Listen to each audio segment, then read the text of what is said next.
अस्सलाम वालेकुम। इस वीडियो में हम पढ़ेंगे HIV specificity for the host cell.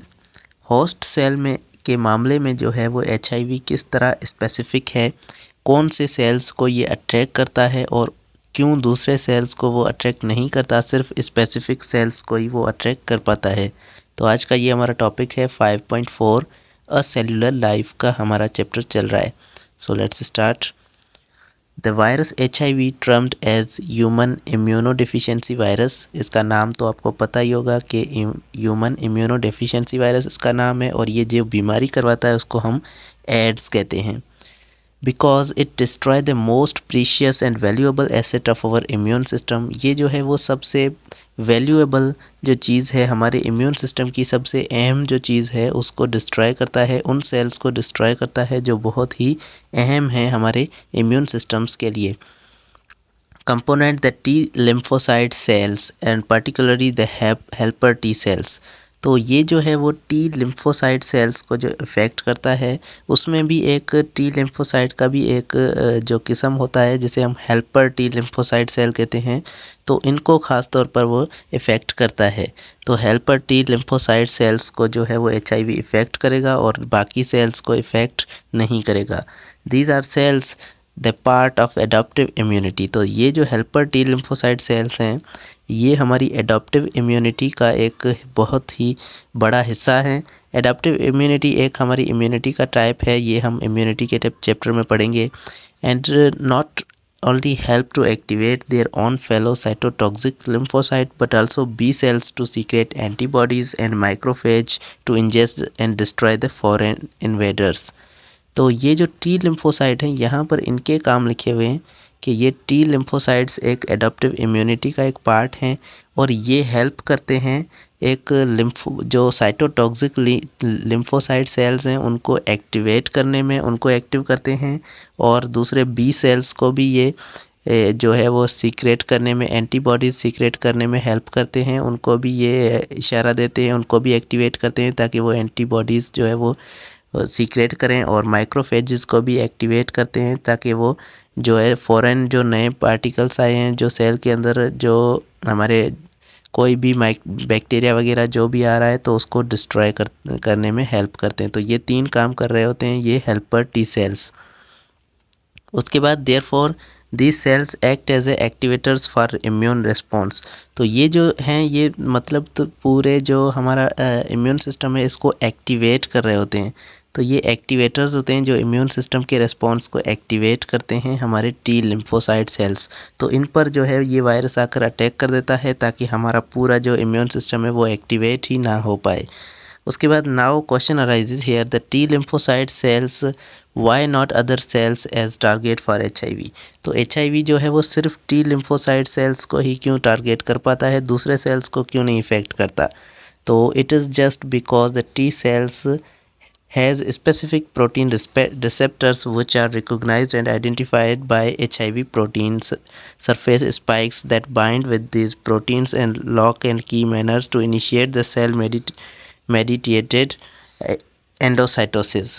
तो इसका रीज़न ये है कि हमारे जो सेल्स होते हैं, टी सेल्स होते हैं, इनके पास स्पेसिफिक टाइप के प्रोटीन रिसेप्टर्स होते हैं, जो हमने पहले ही देखा था इसके स्ट्रक्चर में कि प्रोटीन रिसेप्टर्स होते हैं, और वो उनको जो ये वायरस जो है वो आइडेंटिफाई कर लेता है, उनको रिकॉग्नाइज कर लेता है और उनसे जो है एक किस्म का ताल्लुक़ बना लेता है। ग्लाइकोप्रोटीन के जो इनके स्पाइक्स हैं वो उस सेल से आकर जो है वो जुड़ जाते हैं, ये हमारा वो सेल होता है, उससे आकर ये वायरस के जो है ग्लाइकोप्रोटीन आकर उससे ऐसे जो है वो कनेक्शन बनाते हैं, और ये जो है सेल्स उन्हें पहचान नहीं पाते और उनको एक लॉक और की तरह मतलब जो है वो आपस में जुड़ जाते हैं। उसके बाद ये जो है वो एंडोसाइटोसिस के ज़रिए वायरस जो है वो अंदर आ जाता है। तो इसका रीज़न ये है कि जो है हमारे पास इस सेल के पास स्पेसिफिक प्रोटीन रिसेप्टर्स हैं, इसीलिए वायरस जो है वो इनको रिकॉग्नाइज करके अंदर आ जाता है। Which brings the viral content into the cell, जो वायरस को अंदर आने देता है। उसके बाद HIV control cellular activities particularly protein synthesis and parasite host cell, तो HIV जो है वो कंट्रोल कर लेता है सारी सेलुलर एक्टिविटीज़ को, प्रोटीन की भी सिंथेसिस को कंट्रोल कर लेता है और उसके बाद पूरे सेल को जो है वो एक शिकार बना लेता है।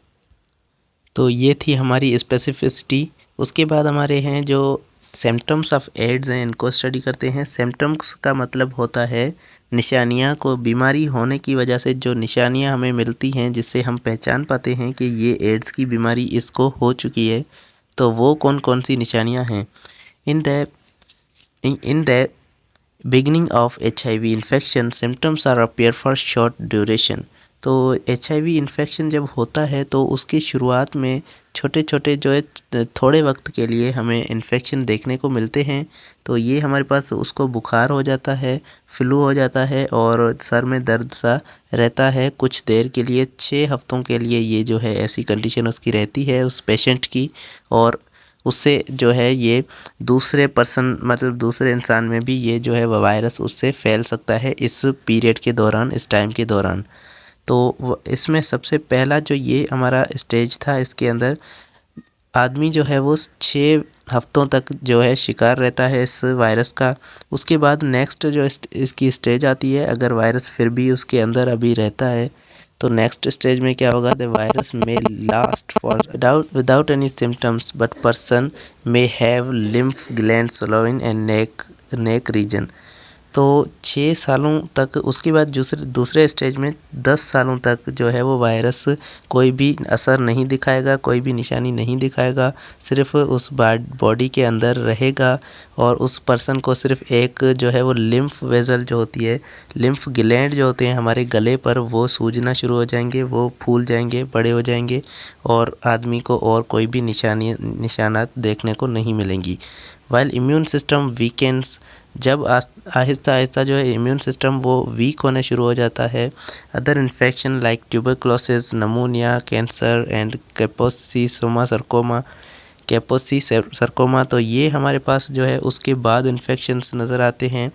जब हमारा इम्यून सिस्टम जो है वीक होने लगता है तो हमें टीबी भी हो सकती है और हमें नमोनिया भी हो सकती है। और कैंसर जो है वो इसमें हमारे पास ये एक कैंसर का नाम है जो हमारा स्किन कैंसर होता है, तो ये हमारे पास उसके बाद हो सकती हैं जब दूसरे पीरियड में, दूसरे स्टेज में जब पहुंच जाता है। तो सम अदर वायरल इन्फेक्शन में occurs like herbs and influenza, तो इन्फ्लुएंज़ा और हर्ब्स जो हैं ये दूसरे वायरस हैं, ये भी आकर उसके बाद अटैक करना शुरू कर देते हैं क्योंकि हमारा जो इम्यून सिस्टम है वो वीक हो चुका है। अब इस पर कोई भी बैक्टीरिया वगैरह अगर अटैक करता है तो इम्यून सिस्टम उससे प्रोटेक्ट नहीं कर पाता और दूसरे भी बहुत सारे हमारे पास जो है ऑर्गेनिज़म्स जो हैं, माइक्रोब्स हैं, जो मौके की तलाश में होते हैं, वो सारे आकर अटैक कर देते हैं और डिफरेंट डिजीज़ इंसान को होने लगती हैं। The immune system weakens due to destruction of T lymphocyte cells. T lymphocyte cells की डिस्ट्रक्शन की वजह से हमारा इम्यून सिस्टम जो है वो वीक होने लगता है। उसके बाद हमारा वेट लॉस होता है, मतलब वज़न जो है वो कम हो जाता है। नाइट स्वेट्स, जो हमारे मतलब रात को हमारा पसीना आने शुरू हो जाता है। डायरिया हो जाती है और सेप्टिसीमिया हो जाती है। सेप्टिसीमिया कहते हैं जो है पॉइजनिंग इन ब्लड के अंदर हमारा जो है ब्लड जो है वो पॉइजनिंग हो जाती है। ब्लड के अंदर जो पॉइज़न होता है ना, ब्लड के अंदर पॉइज़न हो जाता है। उसके बाद हमारे आती है डेमटीशिया, तो डेमटिया हमारे पास ये भी हो जाती है, इसे कहते हैं लॉस ऑफ मेमोरी। ये हमारे पास मेमोरी लॉस होने की वजह से ही होती है, जब हमारे इंसान की याददाश्त है वो चली जाती है। उसके बाद ऐसे हमारे इन्फेक्शन जो होने की वजह से इंसान की डेथ हो जाती है, इंसान मर जाता है, क्योंकि इसके पास और कोई भी इसका हमारे पास इलाज नहीं है। इसीलिए ये हमारे पास बहुत सारी बीमारियां जो है ये होने शुरू हो जाती हैं और उसके बाद इंसान की डेथ हो जाती है। तो उम्मीद है आपको ये 2 टॉपिक समझ में आ गए होंगे। अगली वीडियो में इसके नेक्स्ट टॉपिक्स डिस्कस करेंगे। Thank you so much for watching. अल्लाह हाफिज़।